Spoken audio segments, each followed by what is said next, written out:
गीता में अर्जुन को स्वयं भगवान कह रहे हैं कि उस परमेश्वर की शरण में जा, उसके लिए उन संतों के पास जा जो तत्वदर्शी हो। इसी प्रकार हजरत मोहम्मद को उनका अल्लाह कह रहा है कि कोई और पूर्ण परमात्मा है। उसको पाने के लिए उन तत्वदर्शी संत की तलाश कर।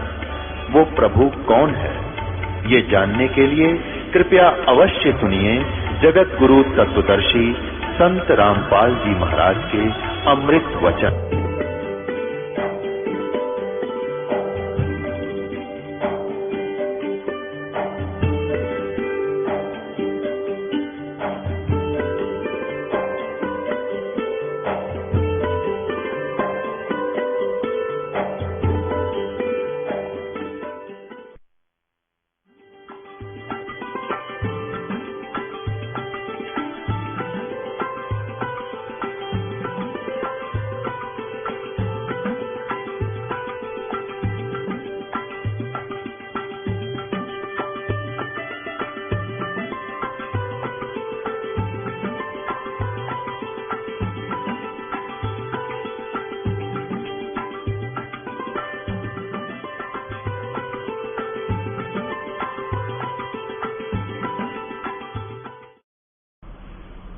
अब उसने पहली आवाज लगाई उनके गुरुजी ने, रे शेख फरीद बेटा हुक्का, चलम नहीं लाया। थोड़ी सी दूरी पर था। दूसरी फिर आवाज लगाई, रे शेख फरीद की तो मर गया। नो बोला आ गया गुरुजी, आ गया गुरुजी, आ गया गुरुजी। नो कंते कंते पहुंच गया टाइम पे। नो बोला, क्या बात होगी भाई, क्या हो गया था? अगदी ऐसे ऐसे आग बुझ गई थी, वर्षा का मौसम है और मैं गांव में दौड़ा दौड़ा गया, गुरुदेव माफ करना। कोई बात ना बेटा। जब चलम रख दी, वो सोचा था गुरुजी ना देखा, निराशा था। ने बोला, रही कपड़ा सा किसा गिर रहा ना गुरुजी, कुछ बात ना, आपकी दया, आपकी मौत से कोई ऐसी। उन्होंने सोचा को मच्छर मुच्छर बढ़ गया होगा, भाग गया है छोरा। तो वो दर का चलम निकल गया। वो गुरुजी पी का हुक्का, पाड़ का हुक्का, फरड़ फरड़ सो गया। अब वो समाई ने सारी रात नींद आई ना। उन्होंने सोची ईब में जाऊं के ऊपर एकली औरत, और सवेरे सारी रात बैठ के काटी कि भगवान के बनेगी बरेगा। अब उसने मटके के कापन पर वो आंख रख ली। ये मटके का ढक्कन होता है ना मिट्टी का, उस पर आंख रख कर चल पड़ी और महाराज जी के पास आकर कहने लगी, महाराज जी माफ कर दो, मैंने मेरे से गलती होगी, आपका शिष गया था, आग मांगा था, मैं दुखी हो रही थी, आंख फूट रही थी और मैंने तो वैसे गुस्से में कह दिया कि महाराज तो अपनी आंख फोड़ ले जब आग मन लेगी, और आपके चेले ने सचमुच आंख काट दी, मालिक मैंने माफ कर दो गुरु जी, महाराज जी। अब वो सोचे क्या बात होगी, कल आग लेने गया था मेरे पास आपका चेला, उन्होंने बुला रहा शेख फरीद की इच्छा लाओ बुला के। वो आया, नो बोला रहा निकम्मे तो न बताएगी कोई ना मेरे थी, गुरु जी आपकी दया से सारी रात चोकर काटी, इतने दुख हो गया कि ना गुरु जी कोई दर्द नहीं मेरे। बोला खोल इस आंख ने, पट्टी हटाई तो आंख साबित पाई। और वह माई देखे दौरा खड़ी, लखनऊ के ऊपर होगी, मैं आंख ले रही, लेकिन वह आंख छोटी होगी एक। ये प्रमाण देने के लिए कि भाई ये सचमुच ऐसी घटना घटी थी। पुण्यात्माओं, ये है तत्व ज्ञान, इसको समझना चाहिए आपने। काल का जाल न निमटेगा। अब कितना सिद्ध पुरुष आंख साबित कर दी फूटी हुई, आसपास के क्षेत्र में उसकी जो है ना पूरा टूटी बोलगी, वे शांति सा नहीं देखा, शांति सा नहीं देखा, आसपास सब जगह चर्चा होगी। और पुण्यात्माओं, ठीक है हमारे लिए कोई बड़ी बात, ये छोटी बात नहीं है, आंख में साबित हो जा, अनहोनी है ये, लेकिन भक्ति, परमात्मा की भक्ति में इतनी शक्ति आ ही जाती है। अब जैसे गोरखनाथ जी मुर्दे को भी जीवित कर देता था अपनी भक्ति की शक्ति से, लेकिन मोक्ष नहीं था। ऐसे ही ये ऐसा सिद्ध पुरुष का शिष्य और उसको कोई न्यू कहे कि तेरा गुरुजी मोक्षदायक नहीं है ये मंत्र, तो कदे भी ना मानना, क्योंकि वो देख रहा कि मेरी आंख ठीक होगी। लेकिन पुण्यात्माओं, ये काल का जाल है। ऐसे महापुरुष, इतने सिद्ध पुरुष की, इतने, क्योंकि सिद्ध था, भावनक वेरा फटा सिद्ध था, ऐसे भक्ति युक्त संत का शिष्य फिर दूसरे की के मन है जो छोटे मोटे चमत्कार देख रहा हो, लेकिन ज्ञान से मानना पड़ा, ज्ञान से पता लगेगा ये कहां तक है। क्या बताया दादू साहब ने कहा कि और संत सब कूप हैं, केते झरीता नीरे, दादू अगम अपारे है, ये दरिया सत्य कबीर। कुछ तो संत कुएं हैं, कूप, उनमें थोड़ा बहुत जल होता है, काम चलाओ, पीण का काम चल गया है, बस इतना ही काम वो हमारा कर सकते हैं, इतना ही हमें लाभ दे सकते हैं। और एक कुछ एक कहते हैं जरीता नीर, जरीता माने झरने बह रहा हो, वो थोड़ी सी क्षेत्र में, थोड़ी बहुत क्षेत्र में ही वो जा करके फिर छोटे छोटे टुकड़ों में बट करके सूख जाता है, थोड़ा सा लाभदायक है। ये भी लाभ दे देता, झरीता नीर, झरना बह रहा हो तो कुछ थोड़े बहुत क्षेत्र में लाभदायक हो जाता है। और दादू जी कहते हैं दादू अगम अपार है, वो दरिया सच कबीर। ओहो, यानी कबीर साहब को दरिया जानो, यानी जल का कोई, जैसे गंगा जैसा दरिया, उसके जल का कोई वार पार नहीं, उसके लाभ का कोई वार पार नहीं। तो ऐसे है कि ये संत भी थोड़ी बहुत राहत दे सकते हैं, लेकिन मोक्षदायक नहीं। अब शेख क्या हुआ कि उस संत की मृत्यु होने के उपरांत, गुरुजी की मृत्यु होने के उपरांत शेख फरीद जी ने यही ठान ली कि गुरुजी ने बताया कि तपस्या करो, घोर तप करो और परमात्मा का दर्शन होगा। उसने वो आश्रम भी छोड़ दिया और जाकर के एक जंगल और गहरे जंगल में तपस्या करने लगा। 12 वर्ष में शेख फरीद जी ने 1.25 मन अन्न खाया था। 1.25 मन यानी 50 शेर, 50 किलोग्राम अन्न खाया 12 वर्ष में। तो बताओ एक दिन की एवरेज निकालो कितनी बन जाएगी। यानी 50 ग्राम भी डेली की नहीं बनती होगी, मेरे ख्याल 10 से 20 ग्राम बढ़ेगी। इस प्रकार वो अन्न प्रॉपरली ना खाने से, ठीक आहार ना करने से शरीर अस्थि पिंजर रह गया। और क्या करता था, वो कुएं में लटक जाता था। ऊपर वृक्ष की टहनी के, शाखा के, डार के रस्सा बांध के नीचे लटक जाता था। कुएं में उल्टा लटक कर साधना की थी। अब एक दिन वो बाहर बैठा हुआ था, कौवे आगे, कौव्या ने सोचा यो मनुष्य मरा पड़ा है, और वो कति माथे पा बैठे, बोलिया जा नहीं डंगता है। अब ना हाथ पारी से विशेष अल्लाह है, तो उन्होंने सोचा भाई ये अस्थि पिंजर शेष रह गया, मरण का टाइम आ गया, कौवे आगे आंख काटने के लिए। तो न्यू बोला भाई कौव्यो, मेरे शरीर पर कहीं मांस शेष रह रहा हो, उस मांस न खा लो। मेरी 2 आंखों मत छेड़ना, इन आंखों को मत खाना। हो सकता मुझे अल्लाह का दीदार हो जा, मुझे भगवान का दर्शन करना है, मेरी आंख ना खाइयो। जब वो थोड़ा सा बोला तो कौवे उड़ गएगी, तो आदमी जीव है। तो फिर उसने सोचा कि यहाँ तू बैठा रहेगा, कौवे तो न खाएंगे, भगवान मिला नहीं, इससे अच्छा तो कुएं में लटक कर मर ही जाऊं, मौत हो जाए, 12 कोनी में। ये ठान कर वो फिर कुएं में सरक गया। सहज पैर बंद रखे थे, धीरे धीरे लटक गया और छोड़ दिया नीचे जाए पता रस्सा।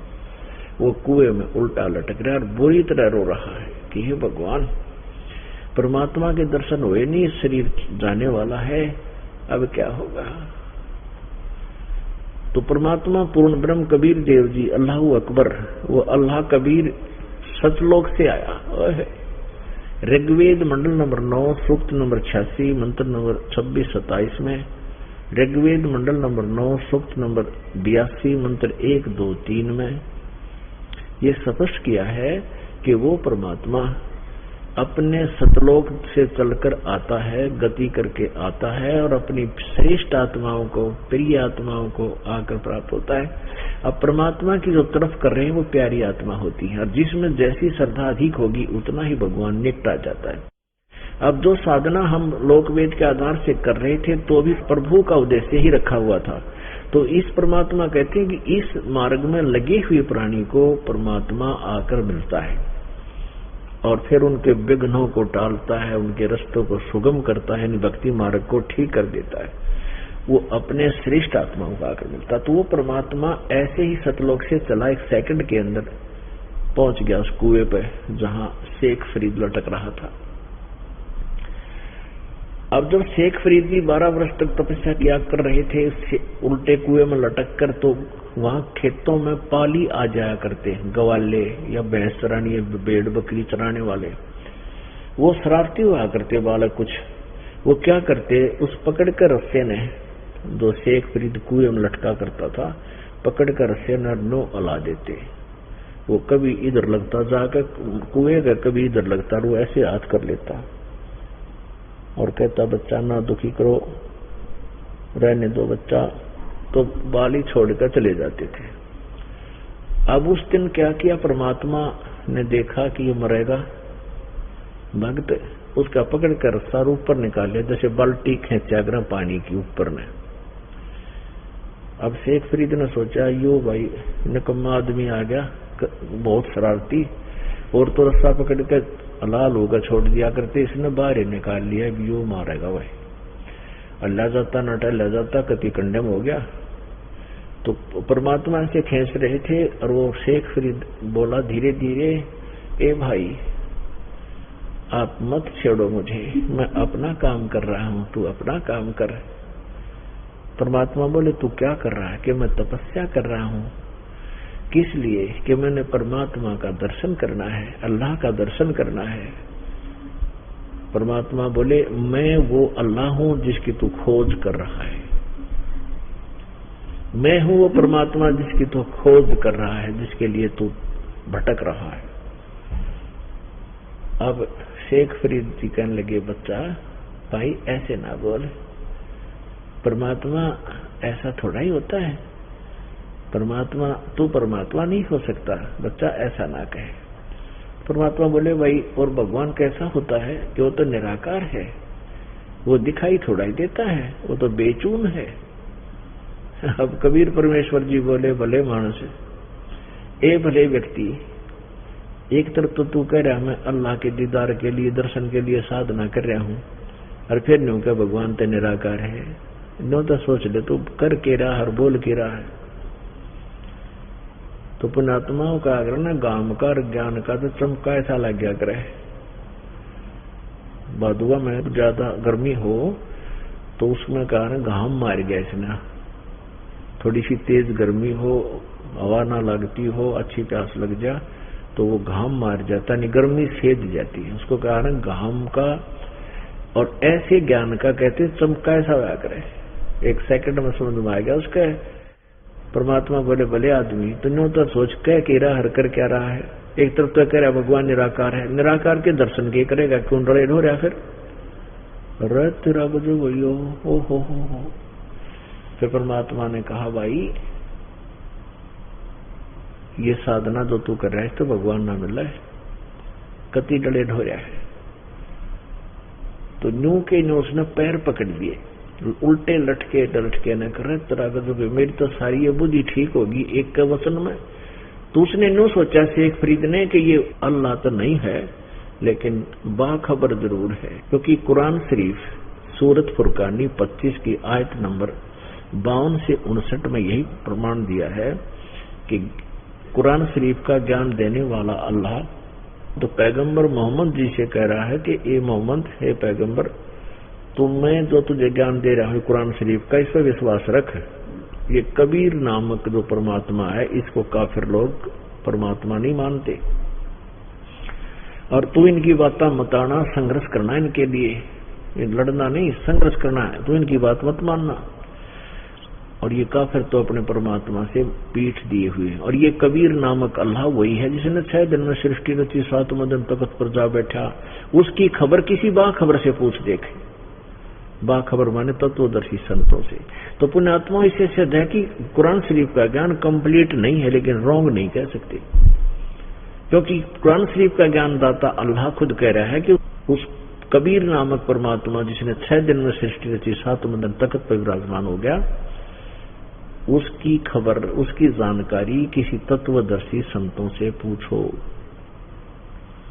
तो ये बात याद थी उसका कि ये बाखबर जरूर है, यानी जानकार है परमात्मा का। तो परमात्मा ने, कबीर साहब ने उसको क्या किया, फल खिलाए, दूध पिया, जूस पिया, ले भाई भूखा मरण तो भगवान नहीं मिलता, लेकिन ज्यादा भी नहीं खाना चाहिए। कहते हैं प्रथम अंजल संयम राखे और योग युगत तब सब सतगुरु वाखे। इतना भी नहीं खावा कि दरी पक्का खा ले फिर अंगड़ाई टूटे जा, नींद आ जा, भक्ति होना। और इतना भी कम नहीं खाना चाहिए कि चला जाना, बैठा जा, कोडा हो जा, आप सूख जा, 100 बीमारियां बढ़ जा। अंजल संयम रखे, नियमित सा खावे और अपनी भक्ति करे। फिर परमात्मा ने उसको भक्ति दी, मंत्र दिया, एक नाम जाप कर, इस भक्ति से आपका मोक्ष होगा, उसमें निर्मल ज्ञान होगा। तो फिर भक्ति की देखो पुण्यात्मा 2 बातें हैं कि यहाँ परमेश्वर स्वयं आए थे, 120 वर्ष भारतवर्ष में काशी में रहकर चले गए। उनके दर्शन 64 लाख ने तो कतियों की एक चेले बन कर करे, और भी बहुत से लोग जो उनके संघर्ष कर रहे थे, मुंडा अच्छा कहे थे, वो भी भगवान के दर्शन कराया करके उनको प्राप्त था, परमात्मा मिला हुआ था। लेकिन ये मिलना नहीं है। अब सतलोक में हम जाएंगे, वहां जन्म मृत्यु समाप्त होगी, वहां भगवान मिलेंगे, सदा उसके साथ रहेंगे। वो विधि, वो मजदूरी करनी पड़ेगी हमें, वो मंत्र जाप करके ही पार हो सकेंगे। तो परमेश्वर ने आकर यही बताया था कि तुम ये साधना करो, इससे तुम भक्ति के धनी हो जाओगे, और इस भक्ति के धन से, भक्ति की शक्ति से तुम सतलोक जाओगे, फिर सदा के लिए वहां रहोगे, जन्म मृत्यु मिट जाएगा। ये है भगवान का मिलना, पूर्ण मोक्ष प्राप्त। अब आपको दिखाते हैं कि किसी का विधान आप उठा कर देख लो, किसी का अपना अनुभव देख लीजिए, तो सभी ये कहते हैं परमात्मा निराकार है, परमात्मा निराकार है। और सदग्रंथ कहते परमात्मा साकार है, मनुष्य सदृश है, मनुष्य जैसा है। सबसे पहले हम पवित्र कुरान से, पवित्र बाइबल को लेते हैं। अब पवित्र बाइबल नामक एक ग्रंथ है, वो ईसाई धर्म के अनुयायियों का, ईसाई धर्म के व्यक्तियों का अनमोल रत्न है। और वो उनसे पूछ लो कि what is the form of God, वह कहेंगे गॉड इज फॉर्मलेस। परमात्मा की क्या स्थिति है, वो कहेंगे परमात्मा निराकार है। अब मुसलमान धर्म के भाइयों से पूछिए, पर अल्लाह कैसा है कि निराकार है, बेचून है, वो पृथ्वी पर आता ही नहीं है, वो तो निराकार है। आप हिंदू धर्म के मंडलेश्वरों से, ऋषि महर्षि से, किसी से पूछ लो, कहेंगे परमात्मा निराकार है, वो तो कण कण में व्यापक है, परमात्मा का प्रकाश देखा जा सकता है। अरे भले आदमियों, भगवान बिना प्रकाश किसका देख लिया तुमने? जैसे कोई कहे सूर्य निराकार है, सूर्य का प्रकाश देखा जा सकता है, तो सूर्य बिना प्रकाश किसका होगा? परमात्मा का प्रकाश देखना चाहते हो और परमात्मा निराकार बताओ, थारी माथे में घी फूट गई, अकल गई कहां तुम्हारी? अब सूर्य का प्रकाश देखा, सूर्य निराकार बताओ, तो क्या उस अकल है उसमें? अंधा है, और अंधों से सुनी सुनाई व्याख्या ही वो आगे भौंक रहा है, बोल रहा है, उसमें कोई ज्ञान नहीं। यही स्थिति आज तक के सभी इन धर्मों के, सभी धर्मों के जो परमात्मा से अपरिचित प्राणी हैं उनकी स्थिति है। वैसे तो जैसे हमारे सदग्रंथ हैं, वेद हैं, गीता जी है, हम इनको सत्य मानते हैं और इसमें जो लिखा है वो फाइनल है, बिल्कुल सही है। लेकिन वेद कुछ बता रहे हैं और हमें कुछ और बताया जा रहा है, तो हमारा ज्ञान गलत हो सकता है, वेद गलत नहीं हो सकते। ये अंडरस्टूड होना चाहिए, तब हम इस अध्यात्म ज्ञान को समझ पाएंगे। हमने सत्य और असत्य का निर्णय करने के लिए कोई आधार बनाना पड़ता है, और आधार हमारे सतग्रंथ ही होंगे और कुछ नहीं हो सकता। अपनी अपनी सब कह रहे हैं, कोई कुछ कह रहा है, कोई कुछ कह रहा है, तो उससे निर्णय नहीं हो सकता। तो सबसे पहले आपको पवित्र बाइबल दिखाते हैं। ये देखिएगा पवित्र बाइबल, संपूर्ण जीवन अध्ययन बाइबल, पवित्र बाइबल संपूर्ण जीवन अध्ययन बाइबल।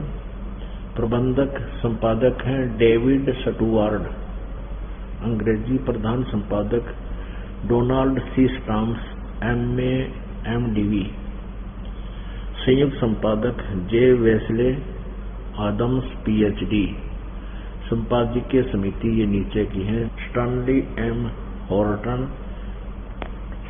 PhD अध्यक्ष, विलियम W मेंसिस PhD उपाध्यक्ष, ये सारे देख लो इसमें आगे, ये सारा लिखा। ये USA में से छपा है, USA full life study Bible, life publishers international, Springfield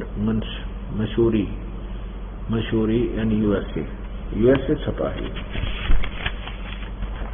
इसके ऊपर बिल्कुल प्रारंभ में उत्पत्ति ग्रंथ में आप देखिएगा, अरे वाह, ये है प्रश्न नंबर 6 पे सृष्टि।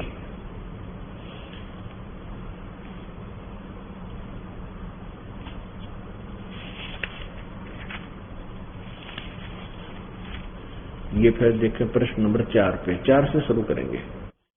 ये है उत्पत्ति, आरंभ।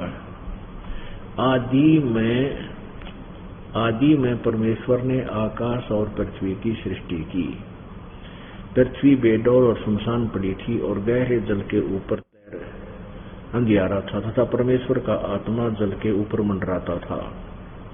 जब परमेश्वर ने कहा उजियाला हो तो उजियाला हो गया, और परमेश्वर ने उस उजियाले को देखा अच्छा है, और परमेश्वर ने उजियाले को अंधियारे से अलग किया, और परमेश्वर ने उजियाले को दिन और अंधियारे को रात कहा, तथा सांझ हुई फिर भोर हुआ, इस प्रकार पहला दिन हो गया। फिर परमेश्वर ने कहा कि जल के बीच एक ऐसा अंतर हो कि जल 2 भाग हो जाए, आगे वो कर दिया। फिर सांझ हुई तथा सांझ हुई फिर भोर हुआ, इस प्रकार दूसरा दिन हो गया। फिर सांझ हुई फिर भोर हुआ, फिर तीसरा दिन हो गया। सांझ हुई फिर भोर हुआ, इस प्रकार चौथा दिन हो गया। अब यहाँ 5वां दिन, इस प्रकार तथा सांझ हुई फिर भोर हुआ, ये 5वां दिन हो गया। हम 5 पृष्ठ पर पढ़ रहे हैं, आगे देखो। 6ठे दिन फिर क्या हुआ?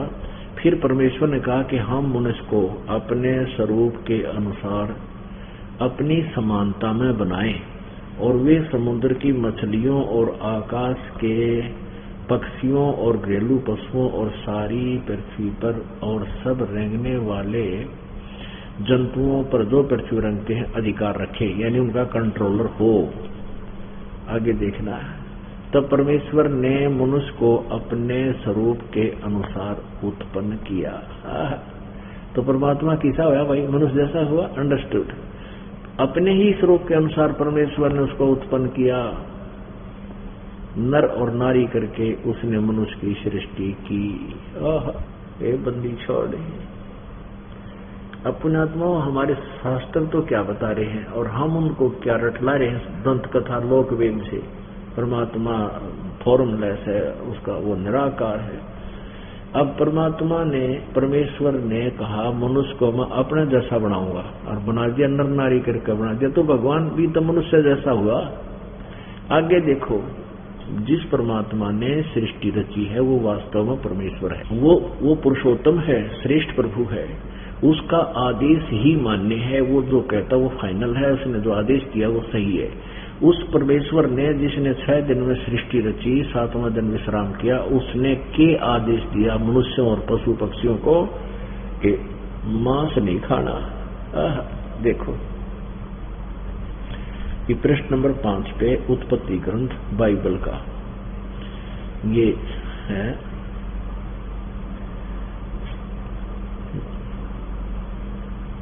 एक अध्याय नंबर 1 का और श्लोक नंबर अब 27 पढ़ेंगे। 26 हमने पढ़ लिया।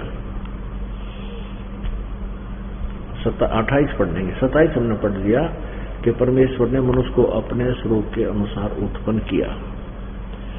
यहां देखो 28 में कि और परमेश्वर ने उनको आशीष दी और उनसे कहा, फूलो और फलो, पृथ्वी पर भर जाओ और उसको अपने वश में कर लो, और समुद्र की मछलियों तथा आकाश के पक्षियों और पशु पक्षी पृथ्वी पर रहने वाले सब जंतुओं पर अधिकार रखो, उनका कंट्रोलर बन जाओ। अच्छा देखो, फिर परमेश्वर ने उनसे कहा, मनुष्य से, सुनो, जितने बीज वाले छोटे छोटे पेड़ सारी पृथ्वी के ऊपर हैं और जितने वृक्षों में बीज वाले फल होते हैं वे सब मैंने तुमको दिए हैं, वे तुम्हारे भोजन के लिए हैं। ये है आदेश उस कंप्लीट गॉड का,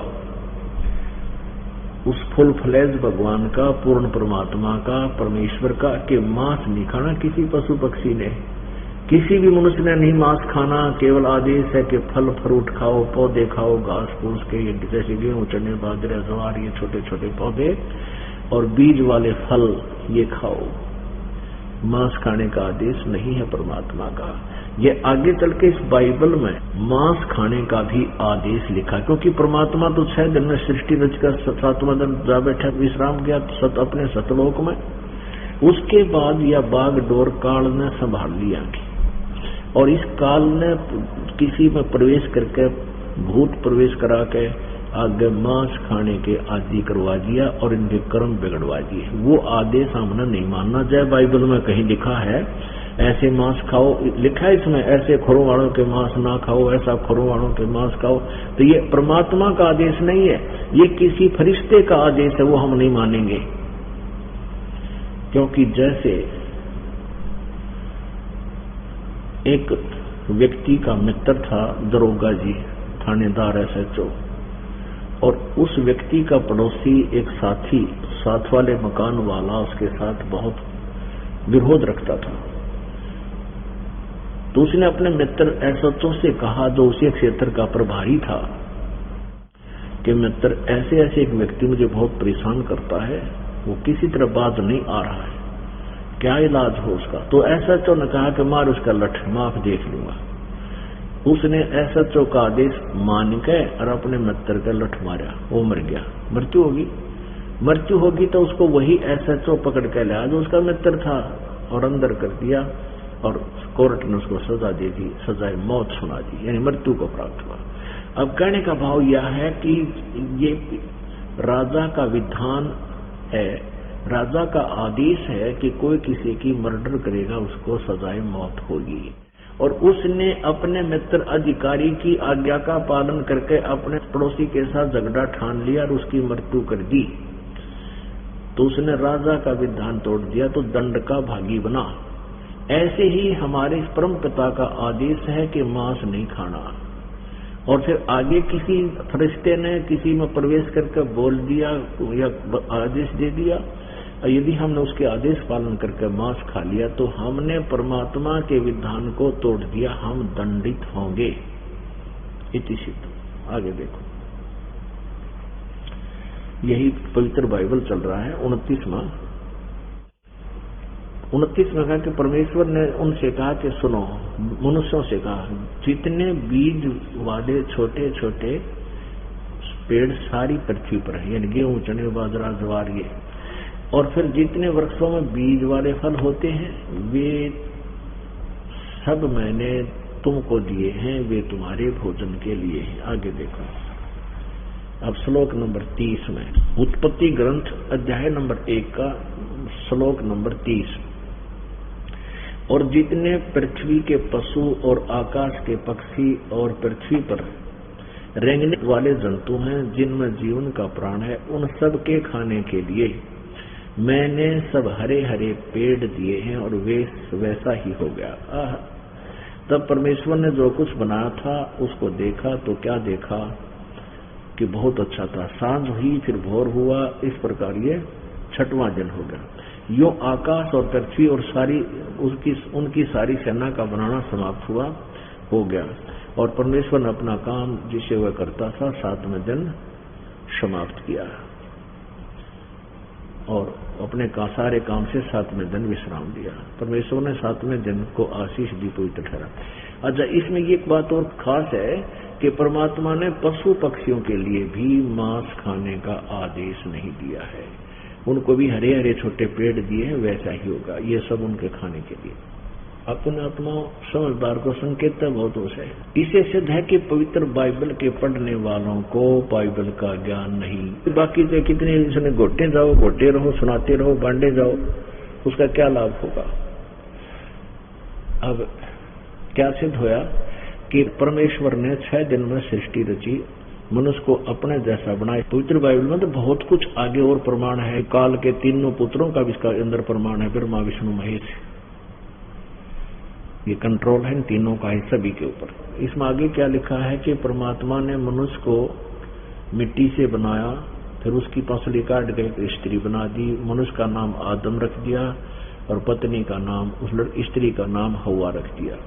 तो उनको ऐसा कुछ पूर्ण ज्ञान उनको नहीं दिया था और उनको एक वाटिका में छोड़ दिया और उनसे कहा था भगवान ने कि तू इस वाटिका के और फलों को खा सकते हो, लेकिन बीच में जो ये फल है ये मत खाना, इनको खा लोगे तुम मर जाओगे।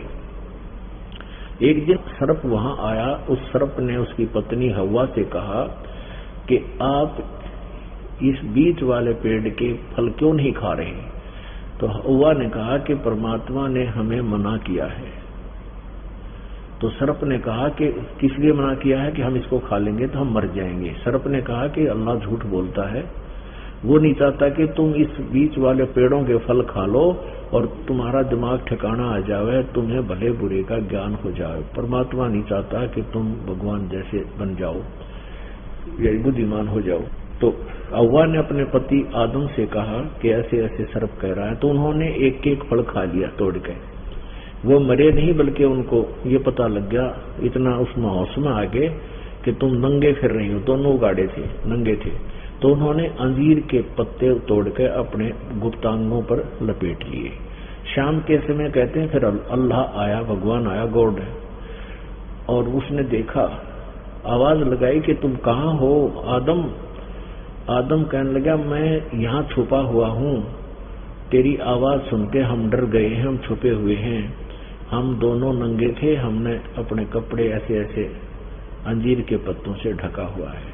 तो भगवान आया, उसने कहा कि क्या तुमने उस बीच वाले पेड़ों के फल खा लिए। हाँ जी हमने खा लिए। किसने बताया तुम्हारे को कि सर्प ने मेरी पत्नी को बहका दिया और उसके बहका में आकर मैंने भी खा लिया। हमको फिर पता लगा कि हम नंगे हैं, इसलिए हम आपकी आवाज सुनकर शर्म के मारे छुप गए। अब देखना, इससे एक बात और सिद्ध होगी कि परमात्मा साकार है, जो सामने आकर बात करे है साकार। अब ये बागडोर काल ने संभाल ली, ये खुद भी आता है और अपने ही पुत्र उत्पन्न करके उनको भी ड्यूटी दे देता है। अब देखिएगा जेनेसिस 3 अध्याय मंत्र नंबर 3। योह परमेश्वर ने जितने बनेले पशु बनाए थे उन सब में सर्प दुष्ट था। उसने स्त्री से कहा क्या सच है कि परमेश्वर ने कहा है तुम इस वाटिका के किसी वृक्ष का फल न खाना।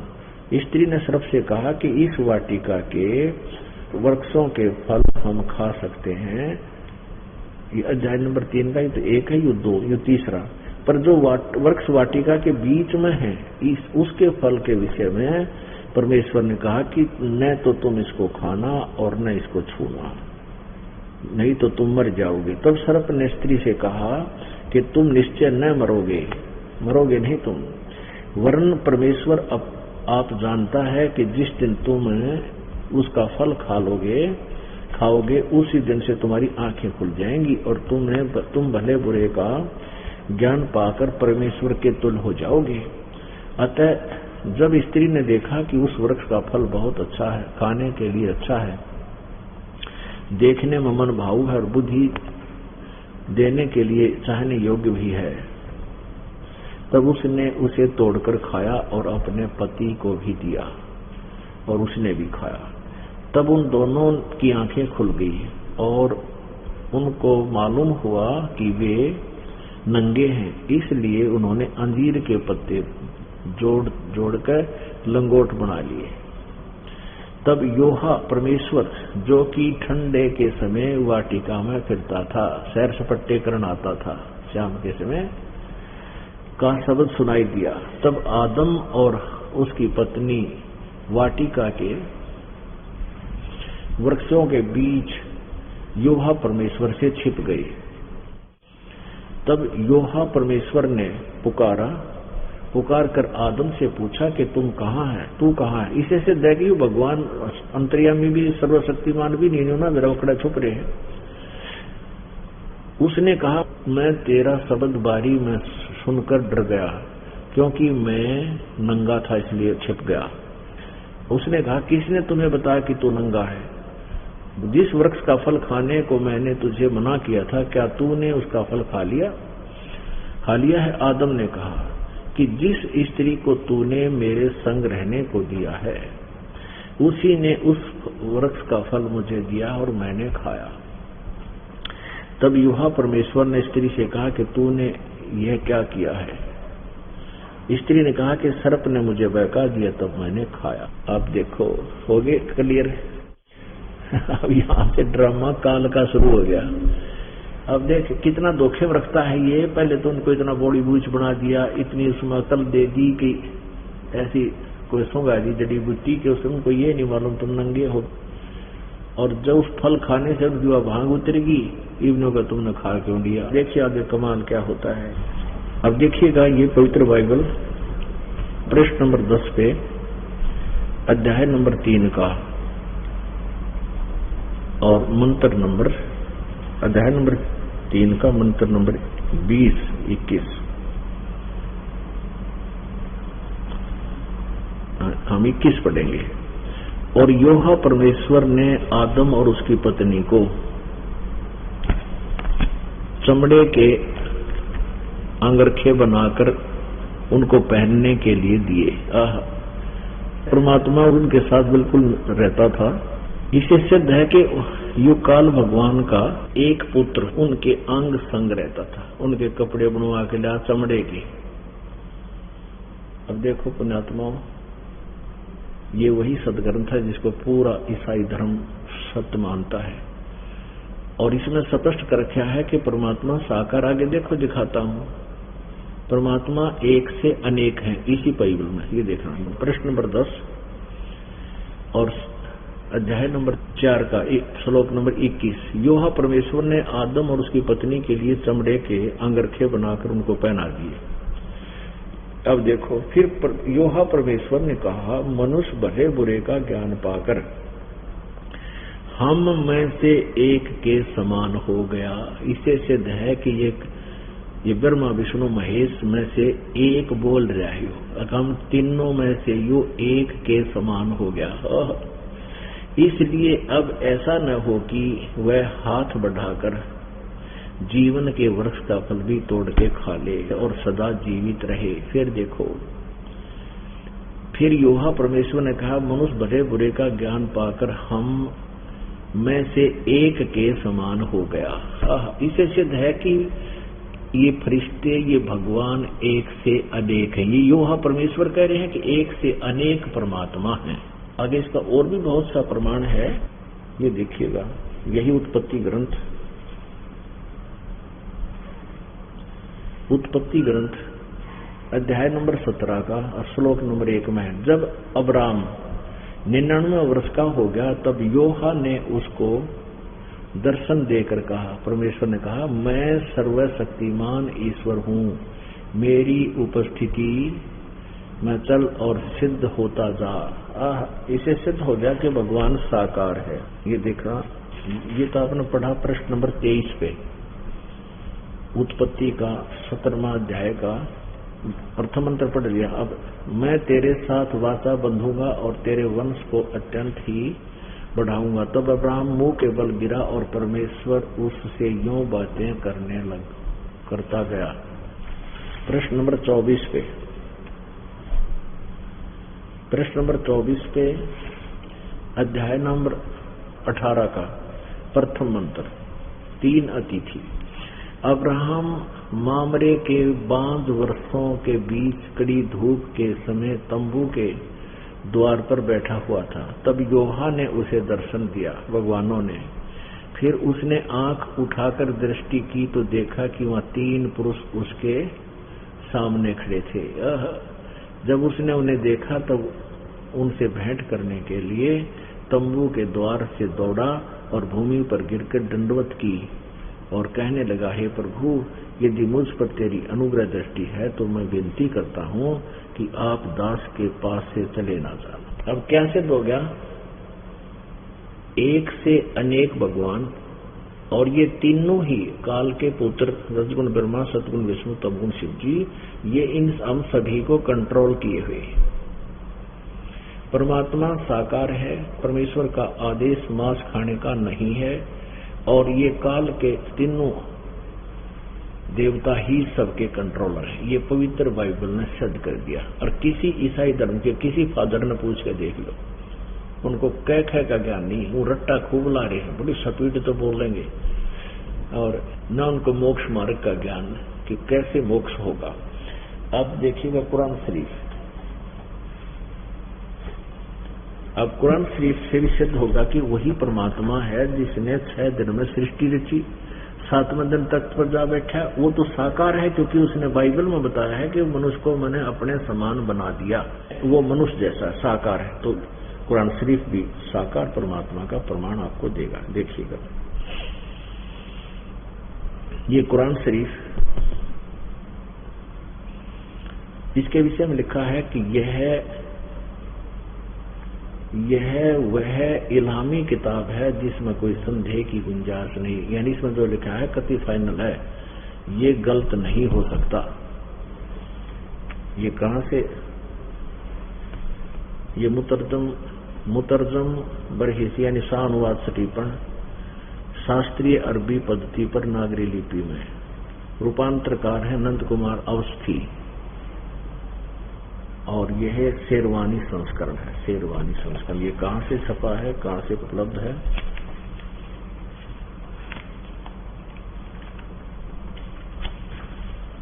ये देखिए, कुरान शरीफ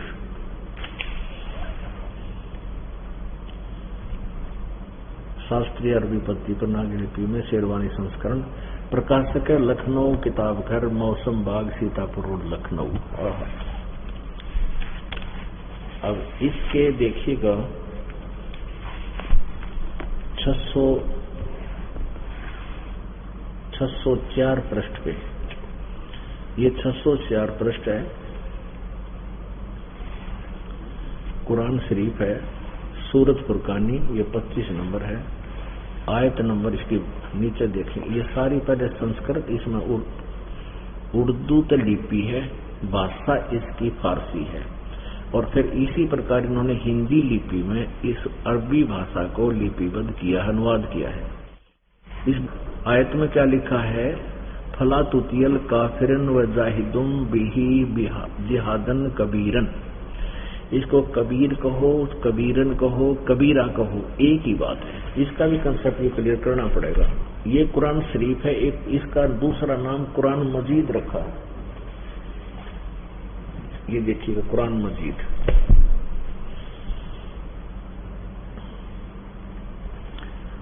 ये है मुतरजम मऊ अरबी मतन। प्रकाशक है ऑफिस बुक डिपो, 422 मटिया महल, जामा मस्जिद, दिल्ली 6।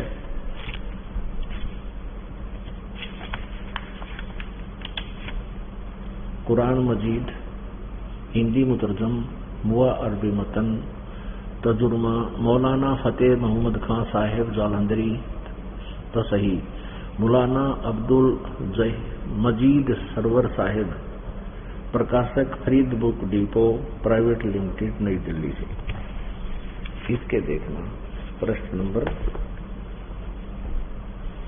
576 पर, ये वही नौ कानू है, 576 पर कुरान मजीद सूरत फुरकानी 25। यहां देखिएगा लास्ट में,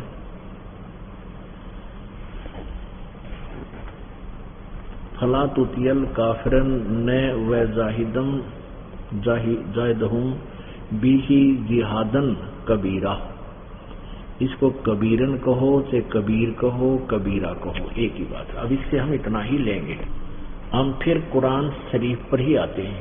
अब कुरान शरीफ को ही हम लेते हैं। विशेषित हो गया कबीरन कहो चाहे कबीरा कहो चाहे कबीर कहो, ये देखना। अब हम आगे ये कुरान शरीफ देखिएगा। कुरान शरीफ ये अभी आपने देखा, इसको ही लेते हैं 604 पृष्ठ पे।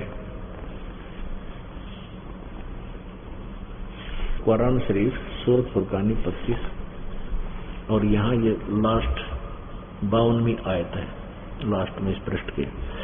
फला तुतियल काफिरन व जाहिदम बिही जाहिदन कबीरा कबीरन। इसको कबीर बोलो चाहे कबीरन कहो चाहे कबीरा कहे, जो एक ही शब्द है। यहाँ देख, इसका अनुवाद यहाँ किया है मैंने 52वीं का। तो ए पैगंबर तुम काफिरों का कहा न मानना, और इस कुरान की दलीलों से उनका सामना बड़े जोर से करो। इन्होंने कबीर का अर्थ बड़ा कर दिया। यहाँ इसका अर्थ ये बनता है, इसका अर्थ बनता है कि कुरान शरीफ का ज्ञान देने वाला अल्लाह हजरत मोहम्मद से कह रहा है कि मैं जो तुझे कुरान शरीफ का ज्ञान दे रहा हूँ, मेरे इन बातों पर विश्वास रखना और इन काफिरों की बात मत मानना। ये काफिर कबीर को परमात्मा नहीं मानते, इसके लिए तू संघर्ष करना, लड़ना नहीं, इनकी बातों में मत आना। और ये कबीर नामक परमात्मा वही है जिसने 6 दिन में सृष्टि रची, 7वां दिन तख्त पर जा बैठा। अब देखना फिर आना 605 पृष्ठ पे हम अनुवाद पढ़ रहे हैं। 605 पृष्ठ पे यहाँ लास्ट में हमने 52वीं आयत का अर्थ पढ़ा, इन्हीं के द्वारा किया हुआ है। तो ए पैगंबर तुम काफिरों का कहा न मानना और इस कुरान की दलीलों से मैं जो तुझे ज्ञान दे रहा हूं उनका सामना बड़े जोर से करो। यानी कबीर के लिए, उस कबीर का परमात्मा है, उसके लिए तुम उनसे संघर्ष कर, उनकी बातों में मत आइए। और आगे बताना कितना कमाल किया है। अब 53 नंबर आयत का अनुवाद है 607 पृष्ठ पे, क्योंकि इधर तो ये लिखी है वो देवनागरी लिपि में और अरबी भाषा लिखी है। इसका अनुवाद देवनागरी लिपि में और हिंदी में यहाँ किया है।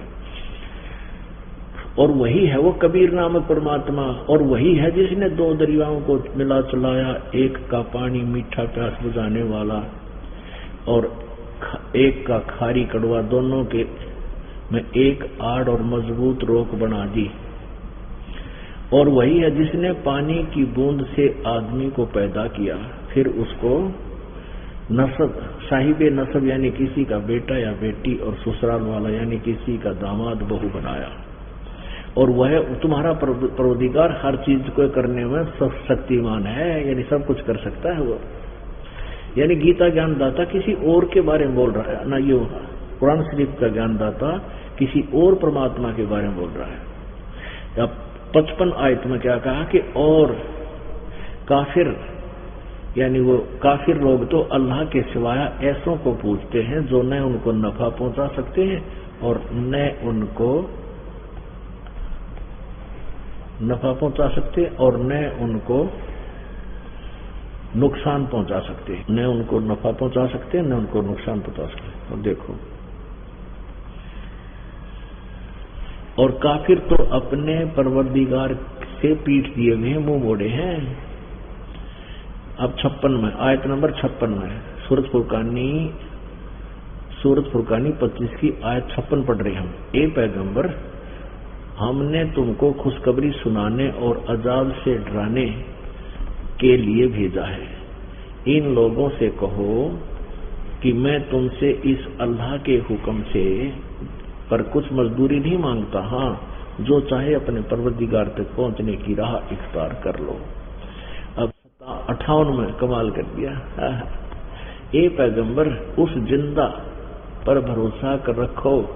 जिंदा, ये चैतन्य अर्थगत किया। जिंदा क्या हुआ था कि हजरत मोहम्मद जी को परमात्मा जिंदा महात्मा के रूप में आकर मिले थे। जैसे आदरणीय दादू साहब जी को मिले, आदरणीय मुल्कदास साहब जी को मिले, आदरणीय धर्मदास साहब जी को मिले, आदरणीय गरीबदास साहब जी को मिले, आदरणीय नानक साहब जी को मिले, आदरणीय गीसादास साहब जी को मिले, ऐसे ही हजरत मोहम्मद जी को भी परमात्मा जिंदा महात्मा मिले थे। लेकिन हजरत मोहम्मद जी ने उनकी बातों को स्वीकार नहीं किया था।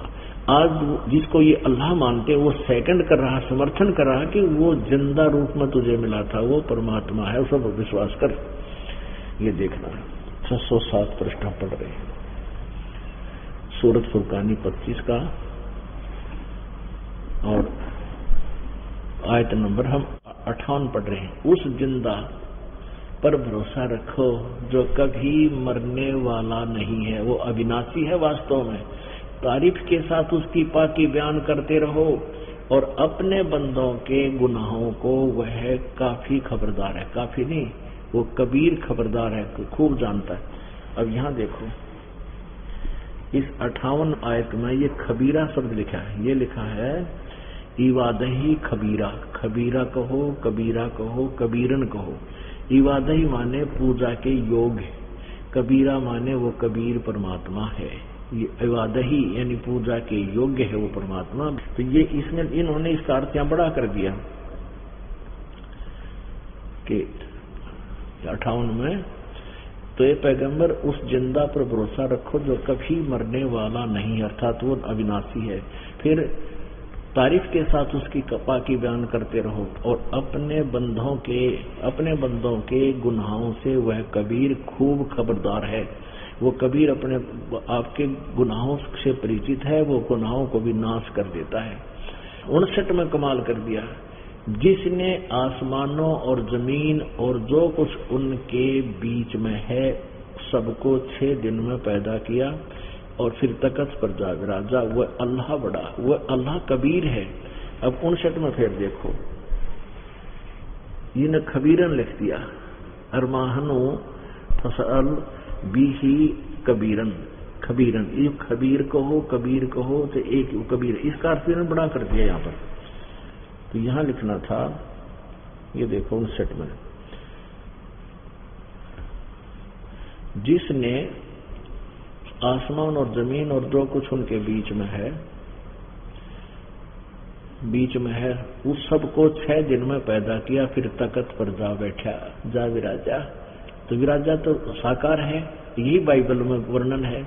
बाइबल का वर्णन कुरान शरीफ में लगभग 40% से अधिक है, 50% के आसपास कुरान शरीफ में बाइबल वाला ही वर्णन है। अब देखो, वो है अल्लाह बड़ा, वो जो तख्त पर जा बैठा वो अल्लाह कबीर है, वो अल्लाह कबीर है। अल्लाहू अकबर कहते हैं इसको, अल्लाह बड़ा अल्लाह, ये बड़ा अल्लाह कहते हैं, हम उसको अल्लाह कबीर लिखते हैं। कबीर अल्लाह है, रहमान है, वो दयालु है।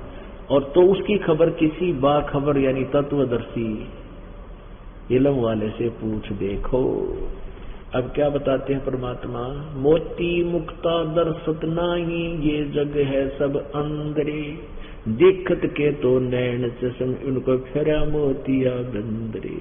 अब इन सदग्रंथों को पढ़ने वाले जितने भी इनके गुरु लोग हैं, वो आज तक अपने अनुयायियों को ये नहीं बता सके हमारे पवित्र सदग्रंथ हमें क्या देना चाहते हैं, क्या अनमोल ज्ञान दे रहे हैं। तो काहे के संत और काहे के फादर है, ये क्या मोक्ष मार्ग दे पाए होंगे जनता को। तो इस प्रकार हमने अपने सदग्रंथों को पहचानना है, देखना है, क्योंकि हम शिक्षित हैं। और जो मंत्र इस दास के पास है उससे मोक्ष होगा। अब इन दोनों पवित्र सदग्रंथों ने रल मिलकर ये सिद्ध कर दिया परमात्मा साकार है और वो मनुष्य जैसा है, और ये भी सिद्ध कर दिया कि परमात्मा एक से अनेक भी हैं। जैसे 3 लोक के मालिक, एक विभाग के मालिक, रजगुण ब्रह्मा, सतगुण विष्णु, तमगुण शिव जी, ये 3 हैं। और पवित्र बाइबल में सिद्ध हो गया कि इनमें से एक की ड्यूटी ला रखी थी आदम और हवा के पास। तो उसमें से वो कहता है कि इस भले बुरे के जानने वाले फल खा लेने से अब ये आदमी हम में से एक के समान हो गया। आगे फिर अब्राहम के पास देखा कि वहां 3 खड़े थे, तीनों देवता, वो भगवान माना था जिन्हें। वो 3 दिखाई दिए, उनके चरण छुए और उन्हें प्रार्थना की रुक को यहाँ आहार करो। तो पुण्यात्माओं, अब पवित्र हिंदू धर्म के सदग्रंथ कौन से हैं? पवित्र 4 वेद। और इन पवित्र 4 वेदों के ठेकेदार जो बन रहे थे इस कलयुग में, वैसे तो ब्राह्मणों ने ठेका ले रखा था जब से यह सृष्टि रची है कि ब्राह्मण ही इन वेदों के ठेकेदार बने हुए थे। हाँ, वही पढ़े और वही जनता ने समझा। इनका कह भी समझ बनाया वेद क्या बताते। अब ये कलयुगी एक महर्षि है दयानंद, अब इसको दिखाते हैं ये कितना विद्वान था। अब इसने एक पुस्तक अपने सारे जीवन में जैसा भी इसने भगवान को जाना और समझा, जैसा भी इसने वेदों को जाना समझा, उसके आधार से इसने एक पुस्तक की रचना की जिसका नाम है सत्यार्थ प्रकाश। और महर्षि दयानंद के अनुयायी, आर्य समाज के आचार्य और उनके अन्य अनुयायी ये मानते हैं कि सत्यार्थ प्रकाश में वेदों का निर्णायक ज्ञान है, वेदों अनुसार सत्य ज्ञान इसमें भरा पड़ा। और सत्यार्थ प्रकाश में इस दास ने जब देखा परमात्मा की दी हुई ज्ञान दृष्टि से, तो सत्यार्थ प्रकाश में कहीं भी वेद अनुसार ज्ञान नहीं, सारा वेद के विरुद्ध अज्ञान ठोक रखा है। इसमें कह भी नहीं दे रहा था इस नकली में अरिष्टानंद ने।